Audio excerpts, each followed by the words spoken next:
অপরূপ রূপময় দেশ আমাদের এই বাংলাদেশ।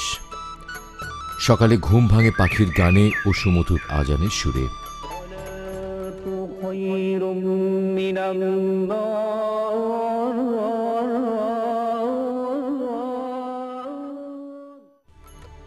এদেশে আছে বিশ্বের শ্রেষ্ঠতম ম্যানগ্রোভ সবুজের সুন্দরবন, আছে বিশ্বের দীর্ঘতম সমুদ্র সৈকত কক্সবাজার, দিগন্ত বিস্তৃত অবারিত সবুজের সমারোহ, বিস্তীর্ণ ফসলের মাঠ, ছায়াঘেরা বনবীথি, মুক্ত আকাশ, পাহাড় থেকে ঝরে অবারিত ঝর্ণাধারা। দুকুলের বৈচিত্র্যময় জীবনাচার ধারণ করে বয়ে চলে প্রবাহমান নদী। মাটির নিচে আছে তরল গ্যাসের ছড়াছড়ি, সোনার সম্ভাবনাময় মূল্যবান কয়লার খনি, দামি কাঠ, বাঁশ, বেত, পৃথিবী বিখ্যাত রয়্যাল বেঙ্গল টাইগার, চিত্রল হরিণ আর নানা প্রজাতির পাখি ও প্রাণী এদেশের অহংকার। পূর্বপুরুষদের হিরণ্ময় স্মৃতিস্তম্ভ, ঐতিহাসিক স্মৃতিঘেরা প্রত্নতাত্ত্বিক নিদর্শনের নন্দন কানন আমাদের বিমোহিত করে।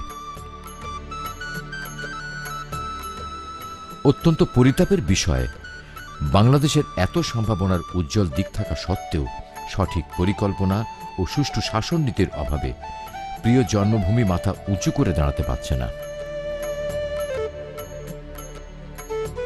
প্রাকৃতিক সম্পদে সমৃদ্ধ আমাদের দেশটির কেবলমাত্র বিপুল জনসংখ্যা, দারিদ্র্য কিংবা অশিক্ষাই মূল সমস্যা নয়।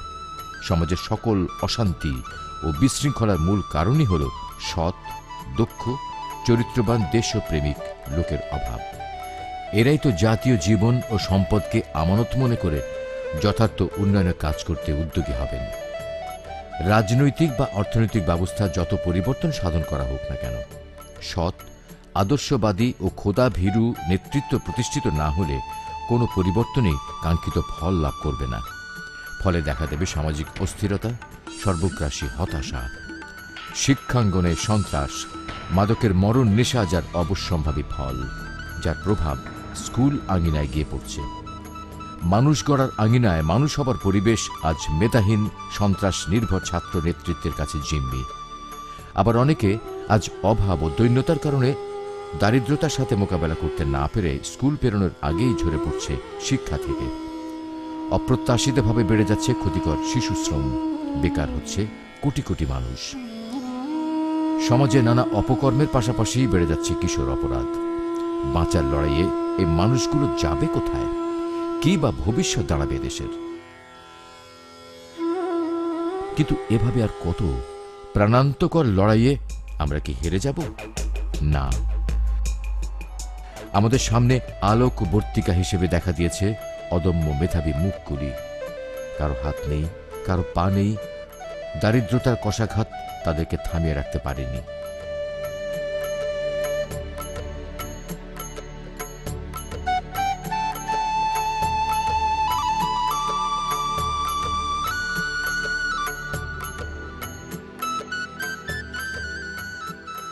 কিন্তু আমরা কোথায়? এজন্য সর্বাগ্রে মনোযোগ দিতে হবে একদল প্রকৃত মানুষ তৈরির দিকে, যারা একই সাথে সমস্যার কারণ জানতে উদ্গ্রীব হবে আর সমাধান না হওয়া পর্যন্ত ক্ষান্ত হবে না। প্রিয় ছাত্রছাত্রী ভাই বোনেরা,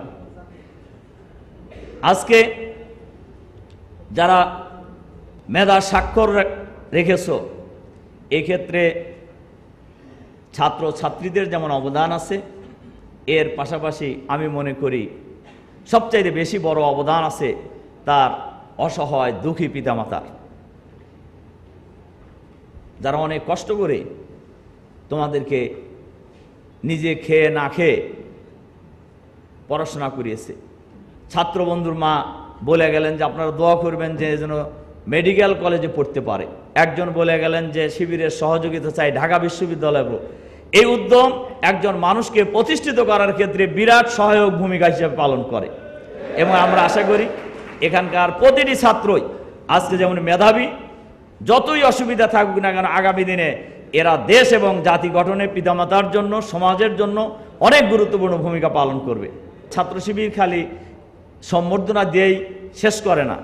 আমার দৃঢ় বিশ্বাস ছাত্র শিবির এই অদম্য মেধাবী ছাত্রদের আগামী দিনেও তাদের মেধার স্বাক্ষর রাখার ক্ষেত্রে সার্বিকভাবে সহযোগিতা করবে। কিন্তু এই প্রকৃতির লোক বিনা প্রচেষ্টায় গড়ে ওঠে না।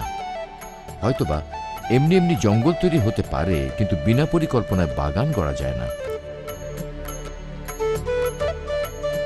মহানবী সাল্লাল্লাহু আলাইহি ওয়াসাল্লাম পৃথিবীর সর্বশ্রেষ্ঠ ব্যক্তি ছিলেন।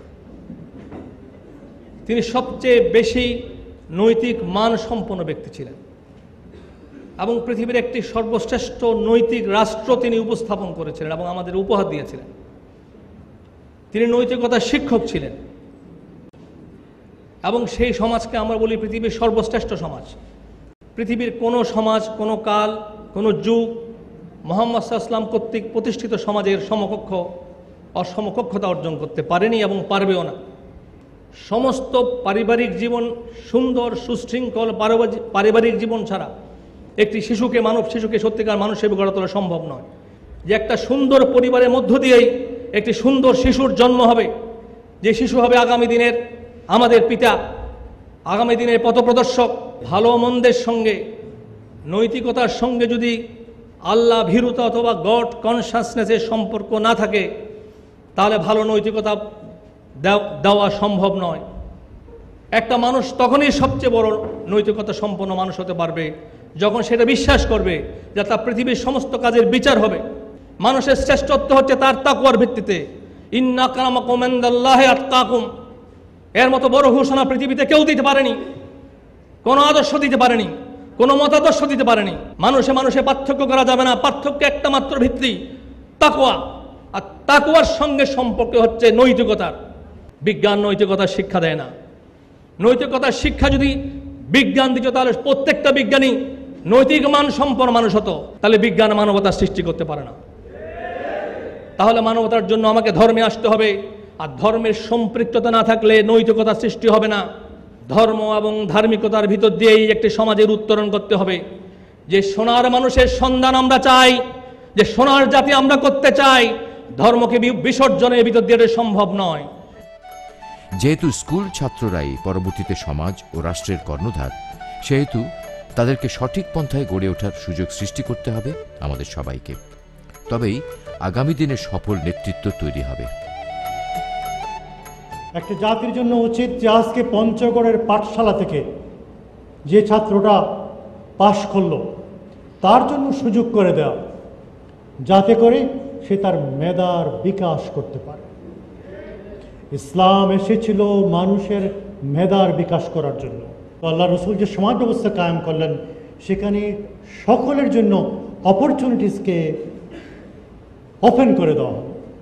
আজকে আমি ছাত্র শিবিরকে অন্তরের অন্তঃস্থল থেকে মোবারকবাদ জানাচ্ছি যে সারা দেশের বিভিন্ন প্রত্যন্ত অঞ্চল থেকে মেধাবীদেরকে তারা এখানে এনে জড়ো করেছেন এবং 50 জনকে আজকে আমরা ক্রেস্ট বা উপহার দেওয়া হবে। আজকে আমি তোমাদের উদ্দেশ্যে বলতে চাই, তোমাদেরকে আশাবাদী হতে হবে। আমি আকাশের দিকে তাকিয়ে যত দূর পর্যন্ত দেখছি, আমি এত দূর পর্যন্ত যেতে পারি। যে তোমরাও আকাশের দিকে তাকিয়ে বলো, ছাত্র শিবিরের মতো সংগঠনের সহায়তায় তোমরাও ইনশাল্লাহ যত দূর দৃষ্টি যায় তত উন্নতির শিখরে তোমরা একদিন আরোহণ করতে পারবে।